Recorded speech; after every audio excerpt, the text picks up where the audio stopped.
Today, we have a very special guest on our Delta HealthTech Podcast. Amit Garge, a seasoned technology professional with over 20 years of experience in Silicon Valley. As a venture capitalist, Amit focuses on seed-stage applied AI investments in digital health, automation, and enterprise. He has been involved in some of the most successful ventures in the industry. He has recently been involved in notable exits, such as Totient, which was acquired by Apsi, that subsequently went public, and Rubicon MD, which was acquired by Oak Street Health and later became part of CVS. Amit's operational background is equally impressive. He has worked in product and analytics at his own startup, Health IQ, and also worked at Google, joining the company pre-IPO and learning through its hypergrowth phase. I have been reading his articles and work on LinkedIn and have been very impressed by his articles and insights in healthcare. So without further ado, let's jump in. Making a difference in healthcare requires collaboration between researchers, startup founders, and policymakers. This is what Delta is about, hosting conversations with leaders on the path to serious innovation. Hello everyone, my name is Roupen, and I'm a physician on a journey to meet people who are making a delta in healthcare. Amit, I'm so happy to have you here today. It's an honor. Thank you for having me. Really appreciate it. Goes both ways.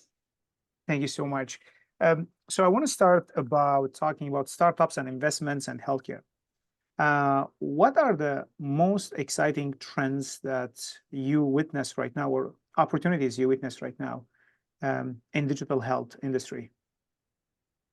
Well, Rupen, I think the digital health industry is a very big word, and it's predicated on the word healthcare, which is huge. And just to add some context here, it's just about 20% of the GDP in the US.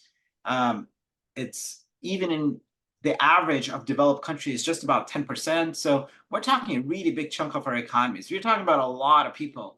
In the US, the 20% GDP amounts to about $4.3 trillion. And it's just about 10 million people, depending on how you look at it, who are involved directly in healthcare. Where I'm driving with all of this is there's so much to be done. When you look at how we do diagnostics, there's so much that we can do better. When you talk about treatment, there's so much that we can actually improve. When you talk about follow-ups, when you talk about how you organize labor, healthcare is inefficient for various reasons, some good ones and some bad ones. When you talk about the amount of paperwork that we have, like every single step in healthcare has huge areas for improvement. And if you were to ask me where the opportunities are, I would say everywhere. In every single one of these steps, there's opportunities.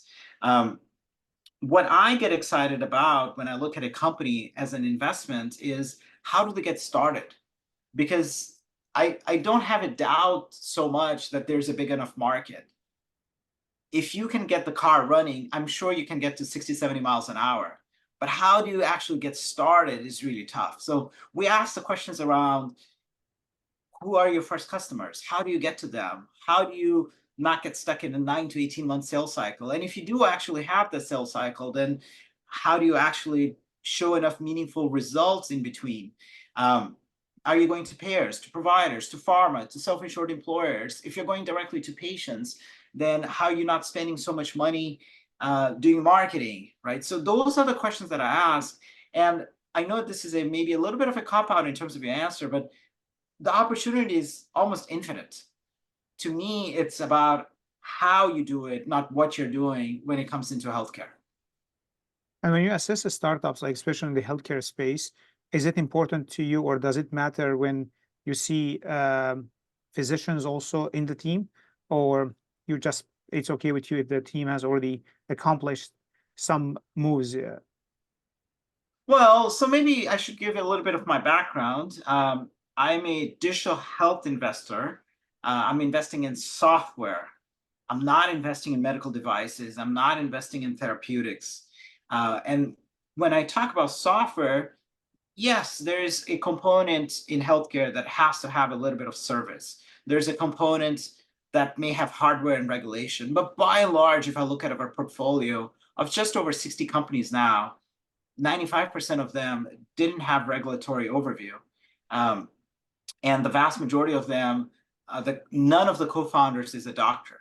Now, there are doctors involved, oftentimes as a chief medical officer, sometimes as advisors, sometimes as board members. And in some cases, there are doctors who are co-founders, but it's not something that I'm necessarily requiring a company to have. It's a bonus. And by doctor, let me expand the word, provider, right? There could be somebody who is a pharmacist or a nurse or a physician assistant. And in many of our companies, somebody has had significant experience, sometimes in the co-founding teams, but more often than not, as part of the broader team. What I'm looking for is exactly that. It's an understanding of the problem that you're solving. Maybe you have worked in this space. Maybe you were in a bigger company and you got exposed to that problem on a routine basis. Maybe you were a patient yourself. I do have quite a few companies that were started by a patient who dealt with a particular challenge and then said, I'm going to solve that problem.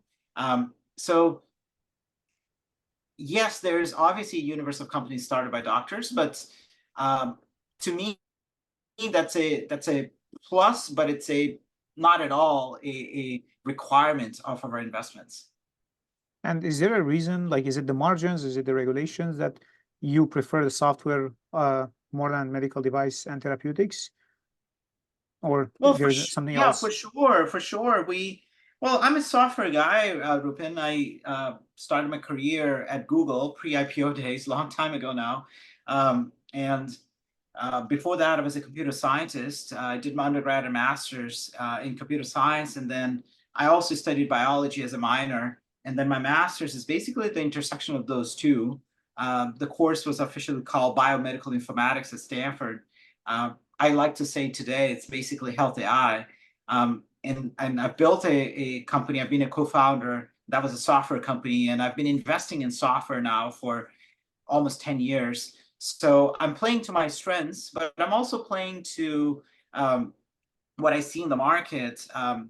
A software company can scale typically much quicker than a company that has a higher barrier in terms of regulatory and hardware. It's been true in our economy for over 50 years now. Software is truly eating the world. And because of that, the companies that I look at include using computer vision to detect colon cancer, using machine learning to do drug discovery, using machine learning to detect fraud, waste, and abuse in healthcare payments. Like, these are all examples of companies that operate in many ways like a tech company. They move fast, they grow, they pivot, they change directions, if you don't want to use the word pivot. So I get excited very much about the ability that these companies have towards explosive growth. That's what venture capital is really good at. It's helping you get from not just 0 to 1 and 1 to 10, but 1 to 100, 1 to 1,000. Not every company should raise venture capital. In fact, only a minority should.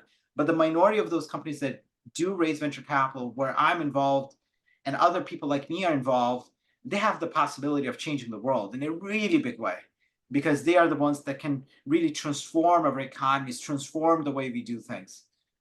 So that's the lens in which I operate. Gotcha. I really want to understand also, like, the way that you look into startups and you evaluate them, and your thinking process. So let's start by the first thing that startups usually do, the pitch. What is the most memorable? Let's say I'm a startup founder, I'm going to come and pitch to you. What is the most memorable pitch you ever had? Oh boy, that is a difficult question to answer, because I'm looking at 6,000 deals a year right now at Tau Ventures. And me and the team, it's not just me, obviously, my co-founder and our other colleagues. And it's just about half and half in terms of digital health and enterprise. And we end up taking first meetings with about 10% of them. So 90% of them, it's not a fit necessarily for us. We do go through their materials with care, but we don't necessarily follow up.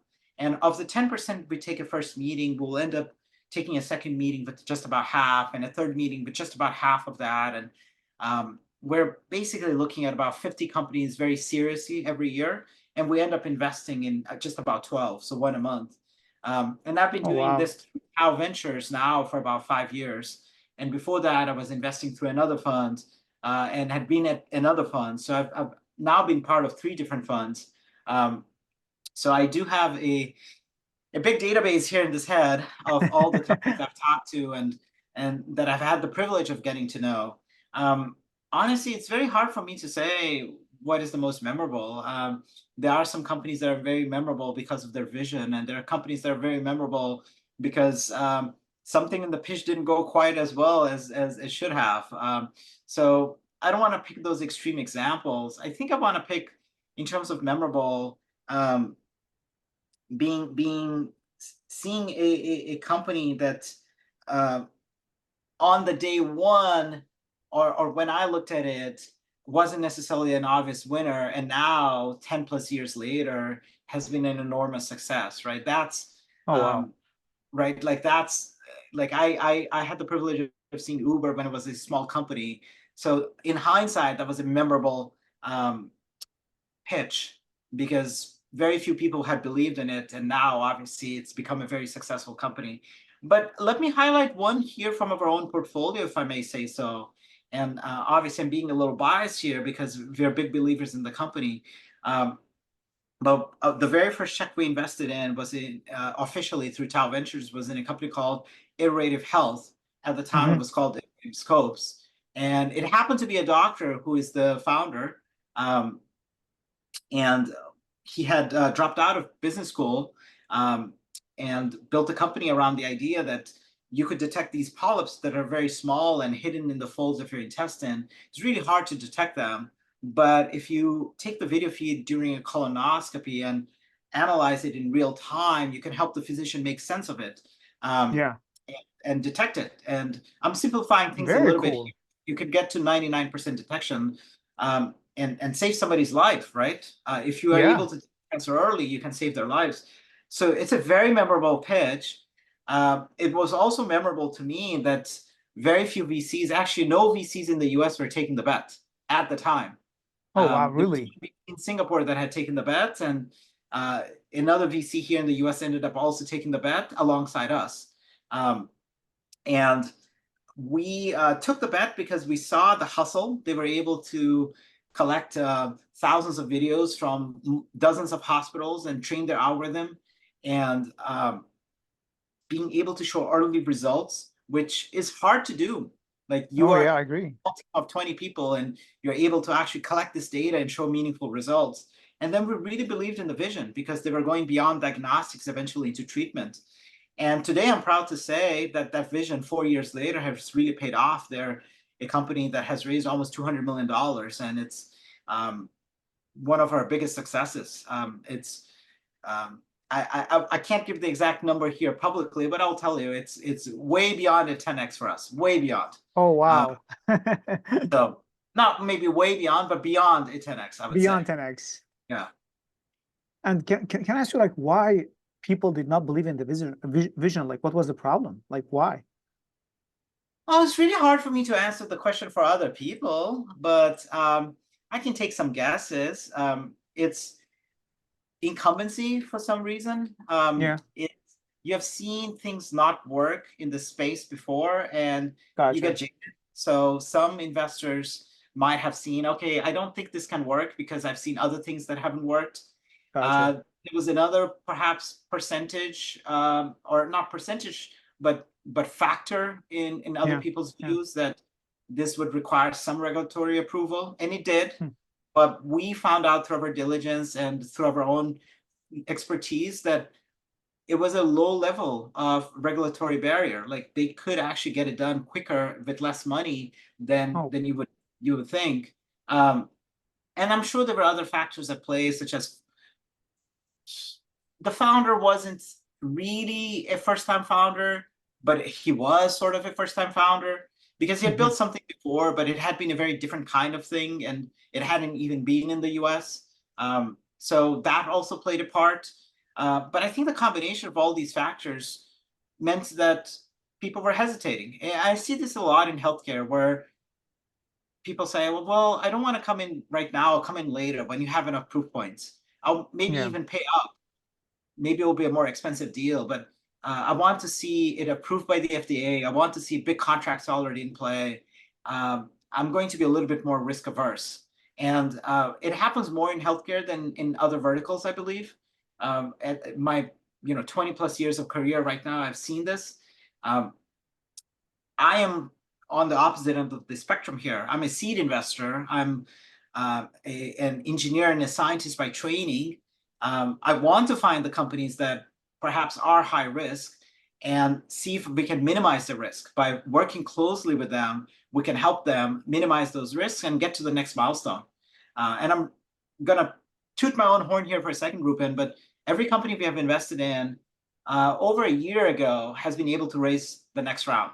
So that's, I think, quite meaningful. And I obviously can't take full credit there or even partial credit, but I'll take a little bit of credit here that we were able to provide the right set of introductions to other investors, to other customers. We were able to provide the right kind of guidance. We were able to help bring other good people on board. So a tiny bit of difference that a VC was able to make and other VCs were able to make does set the direction of a company towards a higher slope. And obviously the biggest credit by far, 99%, is of the team and of the entrepreneurs. But we try to help them maximize their potential. So no, I'm proud to say Preventive Health is a company like that.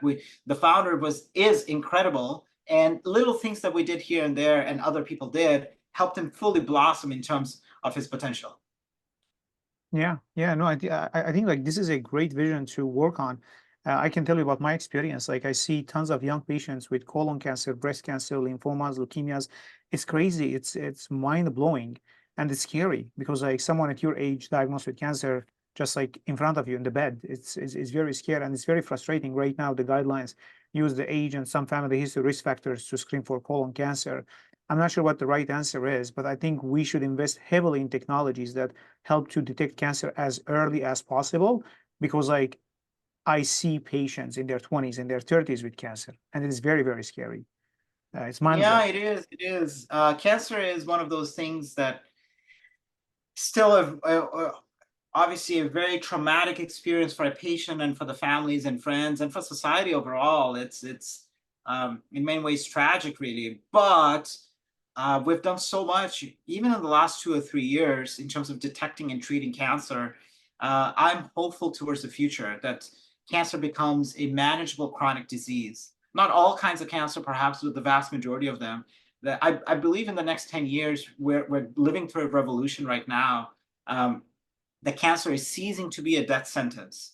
It can become something that we can contain and then in some cases cure. And who knows, in my lifetime, maybe prevent.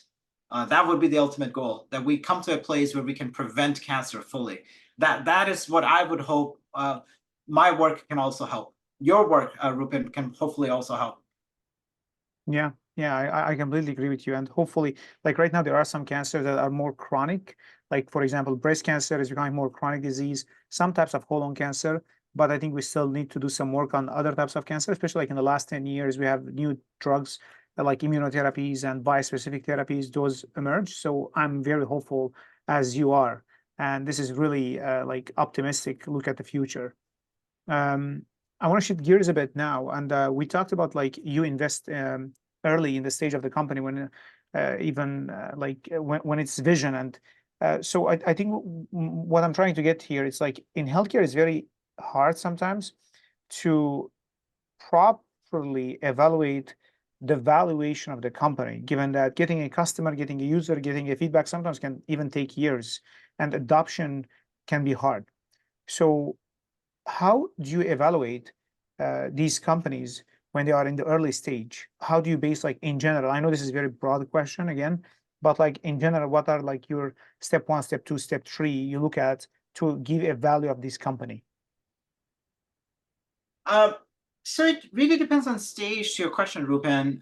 If you are investing at a late stage, Series D or C, there's metrics, revenues, profits, ARR, TCV. ACV. These are all acronyms for basically different types of ways of looking at money.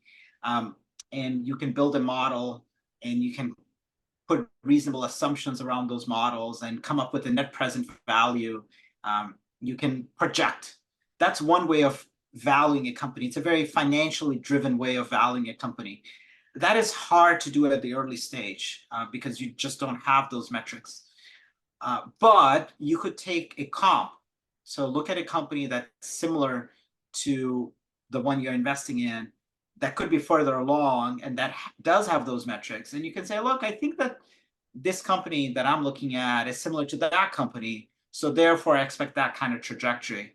So if that company, let me put names here. If company A is similar to company B, and the company B was worth so and so when they were the size of company A, then I can use that as comps.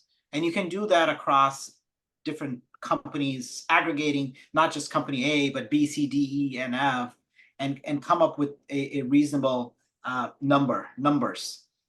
Another way of doing it is looking at norms. So I'm raising 3 million. Well, it's a seed round.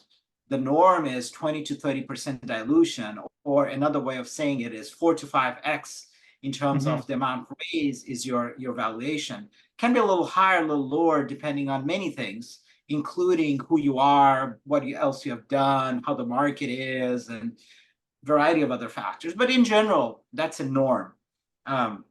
So 3 million at 15 cap is reasonable. Once again, lots of asterisks there on how you come up. So those are the three methods. Once again, the financial, the comps, and the norms. And between these three, you can triangulate and come up with a good sense for, okay, what this company is worth it. But ultimately, a company is worth however much somebody is willing to pay for it. So what ends up happening in a negotiation is you as an entrepreneur are talking to a lot of VCs, and VCs will make you an offer, and you will end up picking an offer. And some VCs may make bigger offers than others, and maybe there's a competition between them to what is the offer that they make. So what I tell entrepreneurs is, you want to get a good term sheet. Ideally, you want some options among those term sheets. If you have the luxury, then wonderful. But don't necessarily optimize just for the number in terms of valuation. If a really good VC gives you a term sheet that's maybe slightly lower in valuation, chances are you should take that rather than a VC who may not be able to help you as much because they don't know as much. They won't open up as many doors. They may not give you as much time. Like a 5 or 10% difference in terms of that valuation number, but a 20 to 30% difference in terms of the amount of help you will get. I would rather take the second any day, absolutely any day. So I'm answering your question of valuation with the caveat that valuation is not the end all be all. The word venture capital, those are two words. I think the word venture is more important than capital. Obviously, capital is essential. But once you can get capital, optimize for venture, optimize for the people who will help you open up other customers, give you the right kind of guidance, help you hire the right set of folks, help you with thinking through the technology and the product and the go-to-market, and ultimately help you create a bigger pie. If you own 10% of $1 billion, it's way better than owning 50% of 100 million. No, completely agree. Completely agree. Yes. And it sounds like in Tau Ventures, like it's beyond the capital. It's like all the help that comes with the capital, opening doors, helping them, guiding them through that. The healthcare. Healthcare is very complex. It's not like any other industry. And it sounds like you at Tau Venture, you provide a lot beyond the capital. Well, that's our hope and focus, because we're also not a huge fund like Sequoia or Kleiner or Excel. Those funds have a lot of capital and a lot of expertise, and they're fantastic. And other startups should absolutely consider working with them. But I'm a smaller fund. I'm focused on early stage. I am also not, 50 years in experience as a fund, established as a fund. So for me, it's absolutely crucial as both a personal integrity, but also for a professional pragmatism to deliver value. I want to make sure that if you're working with me, that I do the right things for you. I want you to represent us in the ecosystem as being a really good investor. So, very practically speaking, we try to do as much as we can. We don't know everything. We don't claim to know everything, but we have lots of good people around us. So I leverage a lot of our community. We do have a very large community of 1.6 million followers across many channels. And if you want a customer, if you want a payer, a provider, a pharma, a self-insured employer, if you want to talk to other investors, I'll find them. I'll do as best as I can to find them. And if you're building a company that I can speak to, that I can understand, then we will invest and then we will help you. If you're building a company that we don't understand, we'll tell you, look, we just don't know enough here. Like, we will recuse of ourselves. We're not necessarily the strongest fits for you. This is something that's amazing about, I think the US especially, is that we have such a strong ecosystem of investors and entrepreneurs that you can actually pair up with the best people who really know, who are really passionate about building, and you can work together to create really great companies. So I'm investing in things I understand. I'm not doing medical devices or therapeutics, as I mentioned. I hope I'm smart enough to ask the right questions, but I'm not experienced enough to maybe diligence those answers. So I don't play in those domains. I play in digital health, in software. I looked at oncology, how you treat it, how you diagnose it. I look at chronic diseases, obesity, diabetes, mental health, and I'm agnostic to the business model there, but there are some business models that work better than others. So I try to understand how and why the companies we are talking to are building along those lines. And I spent a lot of time around what I call the back end of healthcare. So paperwork, how to improve Oh pre-auth, my how to God, do I know. benefits You're talking management. music to me now. I bet. I think that, if anything, is the biggest single lever that we have in healthcare, how we improve the things behind the scenes. So if you have done a number of investments in those areas, I'm happy to speak to them. But those are the three big buckets that I focus on: oncology, chronic diseases, and the back end of healthcare.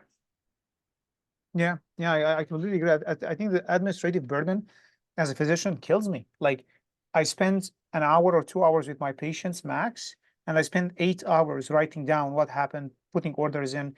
It's just like so much. Like, it's crazy. No, I And understand.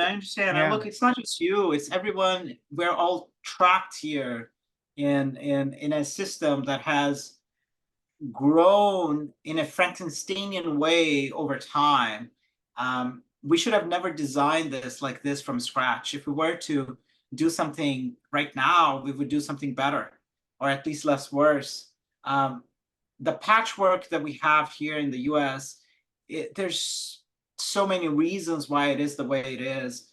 Not all of those reasons are good reasons. And it's really, really hard to change it because there's entrenched interest and legacy. But I do think it's possible in some ways to improve it. Otherwise I wouldn't be doing what I'm doing, and entrepreneurs wouldn't be doing what they're doing. There are ways to chip at the rock here and make one part of it a little better and another part of it a little bit better. And at the end of the day, the way to fix healthcare in the US will be driven a lot by the choices that we make as a society. In terms of policy and in terms of culture. But the things that technology can help improve, those are rich for disruption, if I can use that word. And there's tremendous opportunity there.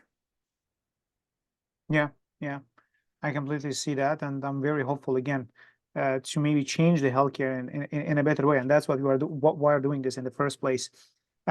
Shifting gears now, talking about software and focusing more about on software. And since it's 2024 and talking about AI, we can't do an episode without talking about AI. What are like the most interesting applications you've seen so far of using AI in healthcare? Well, let me give you a couple of examples here of our own portfolio, if I may. Once again, I'm biased, but I think these are amazing examples and companies that have done fantastically. So we have a company called Infinitas that uses natural language processing to basically automate phone calls. So when you dial in and want to understand what are you entitled to, where should you go, who should you talk to understand your benefits, it's cumbersome. I'm sure you have been through this, Roupen. I It's so know, it's very overwhelming. it's overwhelming. You don't know what to do. Most people don't even know what pre-auths are and what claims are and the CPT codes. Like nobody should be Oh my, required to yeah. understand those things. Um, and navigating that with a payer, with your insurance, can take days.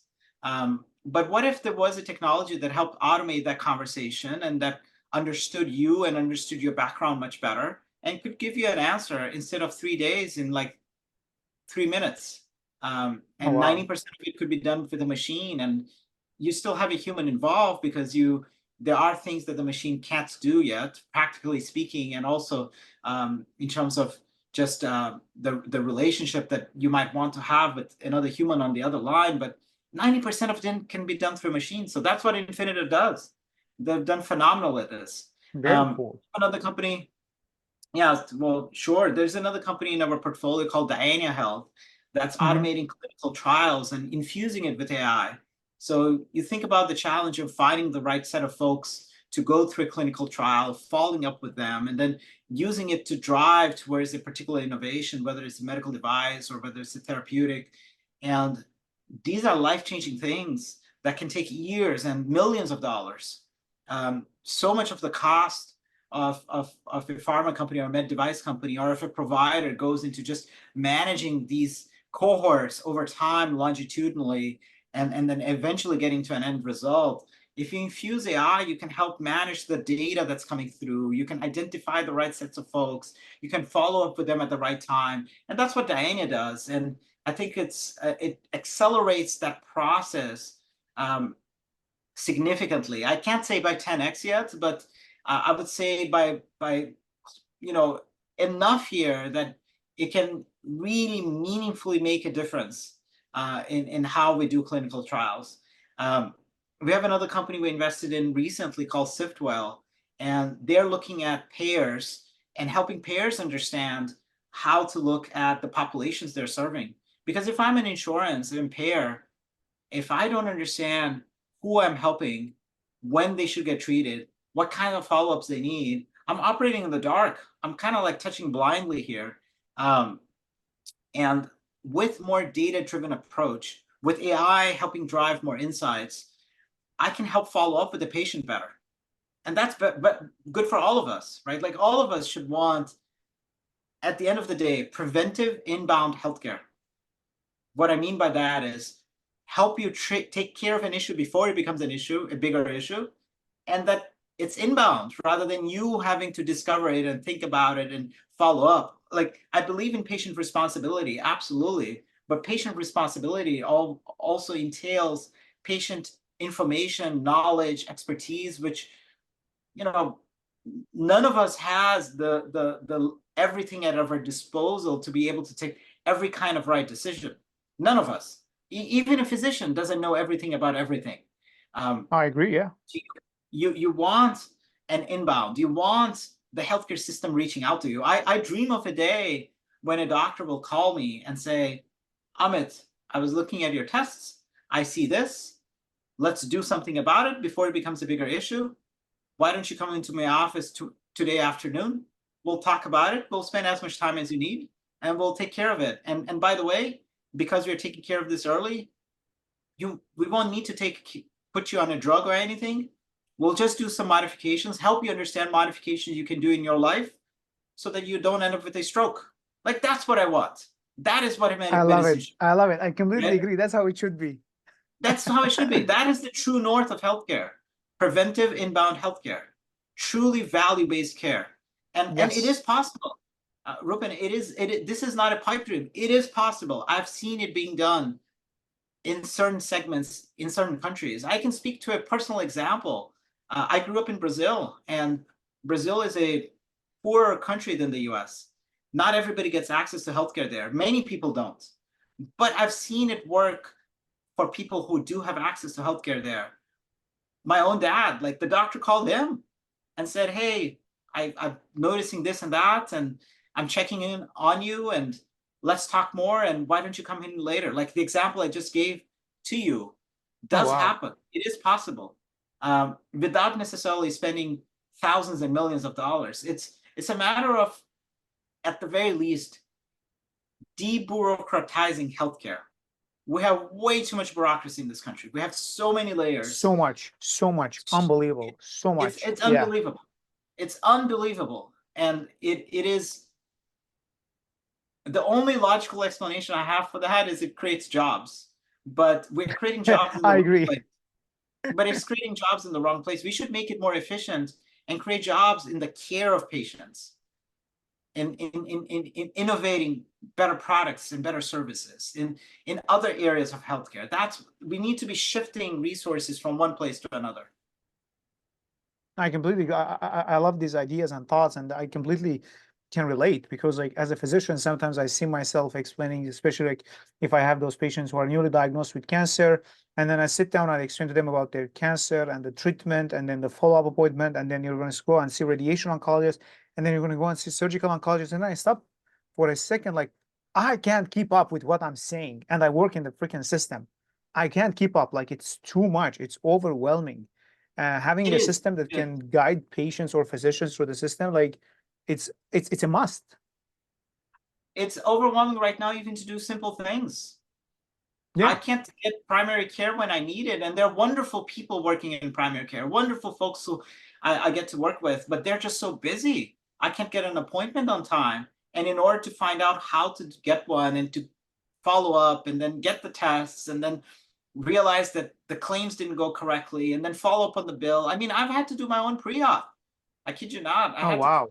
yeah, I got a call once from a healthcare system, and Really? they said, well, you need to get approved, so you need to submit all the data to your insurance. And I retorted back and saying, I know what that is. It's called pre-auth, and that's not my job. Um, I unfortunately know enough about this and said, like, that's not the patient's responsibility. Oh my Um, God. right. So it's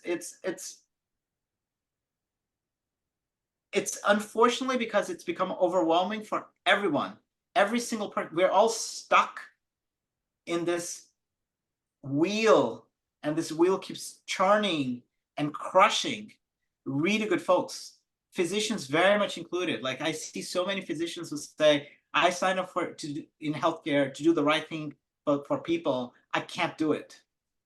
I hear Yeah, this from so many nurses that they're burnt out. I hear this so many from even the administrative folks saying, I just have so much to do and I keep being asked to do more and more. Like we've all created a nightmare.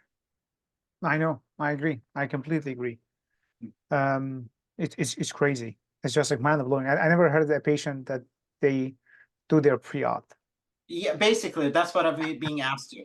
Um, but anyways, going back here to what we can do, Roupen, like it's very easy to criticize and complain. Criticizing and complaining is everybody's rights, and we should all be aware enough to criticize and complain. But what's most interesting is how do we solve it? How do we actually find solutions? How do we create products? And that's what our entrepreneurs are doing. And that's what you are doing even through this podcast is let's come up with ways in which we can make things better. If we can imagine a better reality, we can build that better reality. So all the companies that I mentioned to you, they're all people who are doing it. And I see hundreds and hundreds of others that are doing it. So here's the good news. I think our challenges are huge, but there are ways in solving them. Not all of them, but some of them. Can I just, from your experience, I want to touch base on the word challenges, since you work with many people who are making a difference. So, in your opinion, there are tons of challenges, but what are the biggest challenges that you see your companies facing right now in healthcare? Well, a common challenge for all of them is to go to market, as I mentioned earlier. If I take a company, let me take another example here, like Alafia Health. Um, they just announced a 10 million Series A today, by the way. Oh wow. Huge victory. Yeah, huge victory. Very proud of them. But he is the CEO, TJ. by going to payers and helping them detect fraud, waste, and abuse in healthcare payments.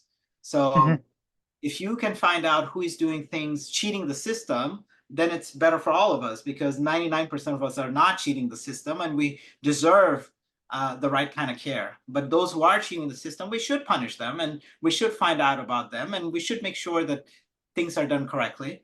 But what TJ and his co-founder, who happens to be his sister, they grew up in a family that was doing analysis of claims. So they knew this industry really well. They had Very the well, contacts. Yeah, that's one of the reasons we betted on them, is that we knew they had an unfair advantage, that they could actually get to their customers because they had built those relationships over a lifetime. And they did. They managed to pull off some really big pairs. But it took a while, even for them. It took on the order of months. And they succeeded now. I mean, they got to the Series A.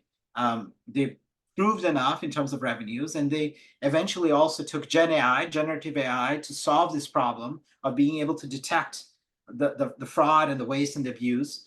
The way it's done today, by the way, is many people will go line by line in a pair.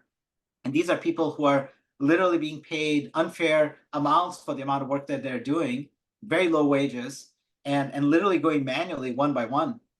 And that's not what human beings necessarily should be doing. We should be doing a higher level value, and machines can do that task much better. So where I'm going with all of this is the challenge that TJ and Alafia, that's the name of the company, had, was how to get this going, how to show enough results, how to detect enough, start making enough money, show to other people that this works, to then get more and more contracts. And they did it. I mean, getting to the Series A is a really big proof point for doing it.